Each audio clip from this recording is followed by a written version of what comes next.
जब हमने पहली बार देखा कि एक ब्लैक होल कैसे एक विशाल तारे को खा रहा है, एक तारा कैसे अपने अस्तित्व को खत्म करता जा रहा है, अल्ट्रा ब्राइट स्पाइरल और क्लस्टर गैलेक्सियां, गहरे काले ब्रह्मांड का 3D नजारा, सुपरनोवा विस्फोट इत्यादि, तब क्या आपने कभी ये जानने की कोशिश की कि इन सभी घटनाओं का ऑब्जर्वेशन कैसे संभव हुआ होगा?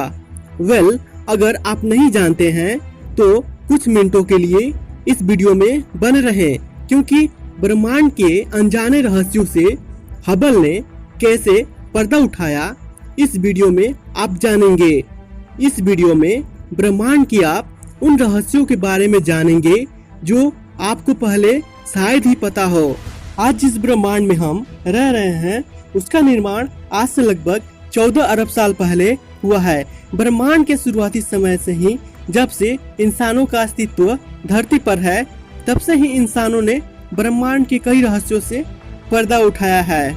इंसानों ने अपने सभ्यता के विकास के समय से ही कई ऐसे आविष्कारें की हैं जिसने ब्रह्मांड के रहस्यों को समझने में हमारी मदद की है, जिससे हमारे पृथ्वी से लाखों करोड़ों किलोमीटर दूर स्थित ग्रहों, तारों, नेबुलास और कई गैलेक्सियों को हम समझ पाए हैं। जैसे ही ब्रह्मांड में हुई अद्भुत खोजों और ऑब्जर्वेशंस की बात होती है, उसमें एक मशीन जो इंसानों द्वारा 30 साल की कड़ी मेहनत के बाद बनाई गई थी, उसका नाम सबसे पहले आता है और वह है हबल टेलीस्कोप। इंसानी सभ्यता के शुरुआती समय से ही इंसानों के पास ब्रह्मांड को समझने की सीमित तकनीकें थीं, जिससे इंसान एक लिमिट तक ही ब्रह्मांड को देख और समझ सकता था। 16वीं और 17वीं शताब्दी में कोपरनिकस, गैलीलियो और केपलर के प्रयासों का ही नतीजा था कि हम ये समझ पाए कि पृथ्वी हमारे ब्रह्मांड का केंद्र नहीं बल्कि सूर्य है। पर यह सब टेलीस्कोप के आविष्कार के बिना संभव नहीं हो पाता। 18वीं शताब्दी तक टेलीस्कोप ब्रह्मांड को इन्वेस्टिगेट करने का एक महत्वपूर्ण साधन बन चुके थे। पूरी दुनिया में ऐसी तकनीकों पर काम होने लगा था जो इन टेलीस्कोप्स की ऑब्जर्वेशन की क्षमता को बढ़ा सके। ग्रहों, नेबुलास, स्टार और गैलेक्सी जिसे हम अपनी नग्न आंखों से मॉनिटर नहीं कर सकते थे, अब वह नियमित रूप से मॉनिटर होने लगे थे। टेलीस्कोप के क्षेत्र में हुई तकनीकी विकास का ही नतीजा था, जिसके कारण हम लाखों करोड़ों किलोमीटर दूर स्थित तारों, ग्रहों और गैलेक्सियों को समझने में सफल हो सके। पर अब भी यह तकनीकें पर्याप्त नहीं थीं। 20वीं शताब्दी के शुरुआत तक वैज्ञानिक और खगोलविदों ने अब भी यही मानते थे कि हमारी एक ही गैलेक्सी है, इसी में सभी ग्रह और तारे हैं।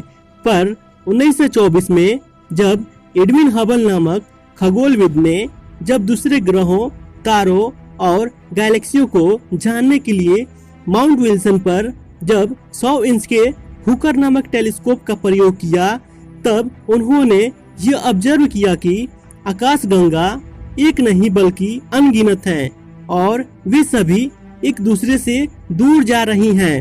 उन्होंने ही दुनिया को यह बताया कि हमारा ब्रह्मांड एक्सपेंड कर रहा है, जो आज भी बहस का एक हिस्सा है। पर ब्रह्मांड को समझने में सबसे बड़ी समस्या थी पृथ्वी का वातावरण, जो द्रव्य, गैस और धूल कणों के सूप की तरह है, जो प्रकाश को बाधित करता है, जिससे तारे टिमटिमाते हैं। ग्रहों को समझने में कठिनाई आती है। यह कुछ प्रकाश के तरंगदैर्घ्य को अवशोषित भी कर लेता है, जिससे हम ग्रहों, तारों और गैलेक्सियों को समझ ही नहीं पाते। तभी से वैज्ञानिकों ने पृथ्वी के वातावरण के ऊपर अंतरिक्ष में एक टेलीस्कोप को स्थापित करने की सोची। 1946 में प्रिंसटन एक खगोलविद वैज्ञानिक लाइमन स्पिट्जर ने इसके फायदों के बारे में बताया। स्पिट्जर और उनके साथी वैज्ञानिकों ने मिलकर 1969 में एक बड़े टेलीस्कोप को बनाने का प्रयास किया, जिसका प्रस्ताव उन्होंने नेशनल एकेडमी ऑफ साइंस के पास रखा, जिसने इस प्रस्ताव को नासा के पास भेज दिया, क्योंकि उस समय नासा ही ऐसी टेलीस्कोप को रियलिटी में बदल सकता था। पर नासा भी कंफर्म नहीं था कि टेलीस्कोप कितना बड़ा हो और इसकी शुरुआत कैसे की जाए। नासा के वैज्ञानिकों ने 30 साल तक लगातार कड़ी मेहनत के बाद हबल को बनाया। शुरुआत में नासा को फंडिंग को लेकर विरोध का सामना भी करना पड़ा था, पर उन सभी रुकावटों को दूर कर नासा ने अप्रैल 1990 में इस महान हबल यान को अंतरिक्ष में प्रक्षेपित किया। लेकिन 1990 में इस प्रक्षेपण के तुरंत बाद ही 1.6 अरब डॉलर से बनी इस अंतरिक्ष वेधशाला में एक गंभीर समस्या पैदा हो गई, जिसके कारण 1.6 अरब डॉलर का यह प्रोजेक्ट नाकाम होने लगा। समस्या उसके मुख्य रूप से दर्पण में थी। जांच के बाद यह पता चला कि मुख्य दर्पण को ज्यादा पॉलिश कर देना इसका प्रमुख कारण था, जिससे वह दर्पण वस्तुओं को अच्छे से फोकस नहीं कर पा रहा था, यानी वह सही से चित्र नहीं भेज पा रहा था। हबल के इंजीनियरों को समझ में आ चुका था कि यह एक बेहद ही गंभीर समस्या है, जिसका निदान करना बहुत ही जरूरी है। मीडिया और देश में बहुत किरकिरी होने के बाद वैज्ञानिकों ने इसके लिए एक टीम का गठन किया, जिसे अंतरिक्ष में जाकर ही हबल के उस दर्पण को बदलना था। इसके लिए अंतरिक्ष यात्रियों ने 20 महीने की खास ट्रेनिंग भी ली थी। पर एक बात अच्छी थी कि हबल को इस तरह से डिजाइन किया गया था कि अगर उसमें कोई त्रुटि होती भी है तो उसको रिप्लेस किया जा सके। हबल के मुख्य इंजीनियर के नेतृत्व में चला यह अभियान 11 दिन तक चला, जिसमें मसग्रेव की टीम ने कुल 35 घंटे और 28 मिनट तक अंतरिक्ष क्राफ्ट से बाहर जाकर यह काम किया। पर आपको यह जानकर हैरानी होगी कि हबल में आई यह समस्या हमारे बाल की मोटाई से भी कम थी, जिसने 1.6 अरब डॉलर के प्रोजेक्ट को अधर में लटका दिया था। लेकिन इन सारी छोटी बड़ी समस्याओं को ठीक करने के बाद हबल ने जब दिसंबर 1993 में फोटोग्राफ्स भेजे तो सभी ने राहत की सांस ली। तब से लेकर अब तक हबल ने हम लोगों को ऐसी जानकारियां प्रदान की जो उत्सुक दिमागों को सदियों तक प्रेरित करता रहेगा।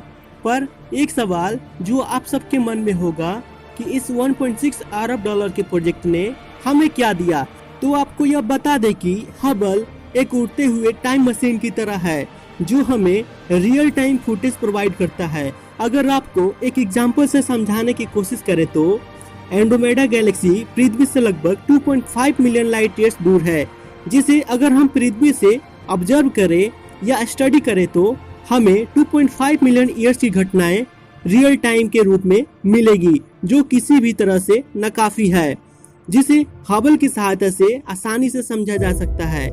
इसी हबल दूरबीन ने हमें यह भी बताया कि बिग बैंग को कितने समय बीत चुके हैं, हमारे ब्रह्मांड की उम्र क्या है, तारों का निर्माण कैसे होता है, धूल के बादल, मैगेलानिक क्लाउड्स और एंड्रोमेडा गैलेक्सी का पता इसी ने लगाया है। इतना ही नहीं, इसी ने हमें यह बताया कि तारों का अपना सूरज भी है।